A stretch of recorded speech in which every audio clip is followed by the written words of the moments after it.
From Forex Traders Daily, this is your daily analysis with Ross Mullins, live from Richmond, Virginia.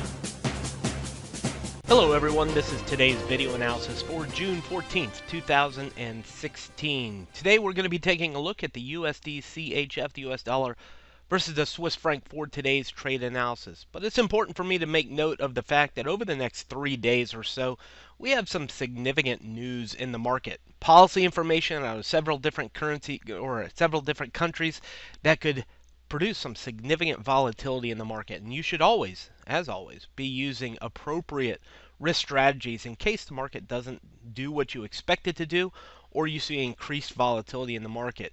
FOMC tomorrow out of the U.S. could provide some significant volatility. We could see out of the S&P on Thursday some significant volatility.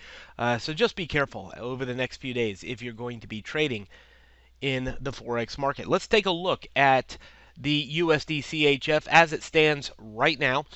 We can see historically it was in a downtrend channel. That's between the red trend lines, the double red trend lines at the top, the double red trend lines at the bottom. It was in a falling trend channel. Then over the past several weeks, we saw some changes where the trend started to rise. The blue trend line here started to rise. It broke out above that channel for a period of time, giving us some hope of a breakout and a continuation higher.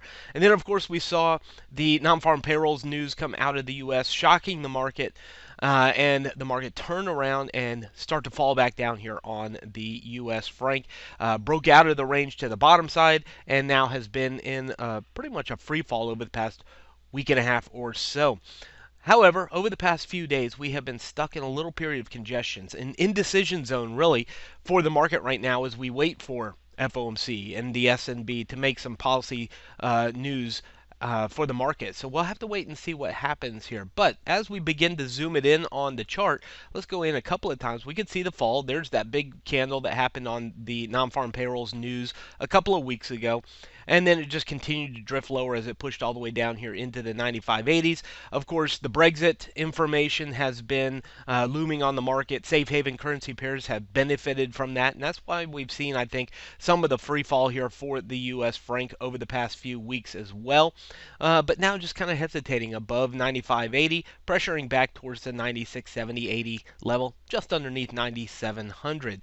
Well, for the time being, I think it's important for us to realize that previous momentum was bearish. It was moving down pretty strongly, and we've seen some hesitation in the market.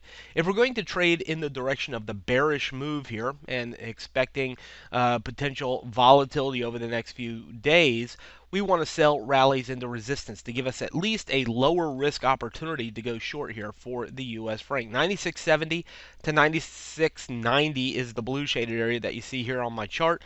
The risk is that it breaks above here and starts moving back higher again. So if we're going to go short, if we're going to sell the currency pair, we want to sell it on rallies as close as possible to that blue zone to provide lower risk. Let's go ahead and put a little line there. Let's see, let's get this line here.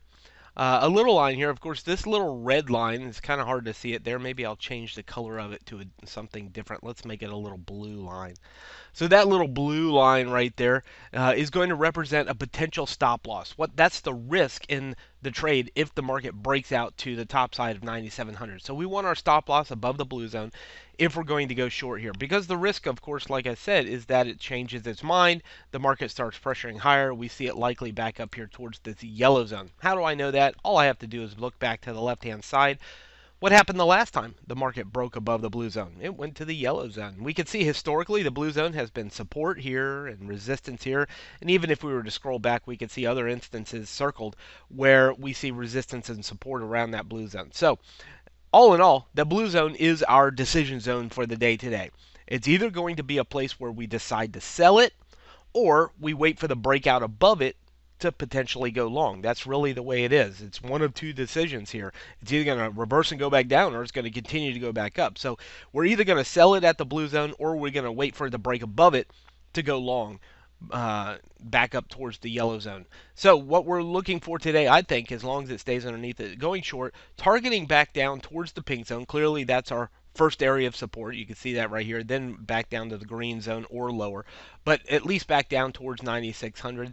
So close as possible. 96.70, 96.75, maybe even 96.80 becomes your opportunity to go short. Fibonacci from the highest high down to the lowest low of the most recent down run that we've had right here puts the 236 right at 96.66.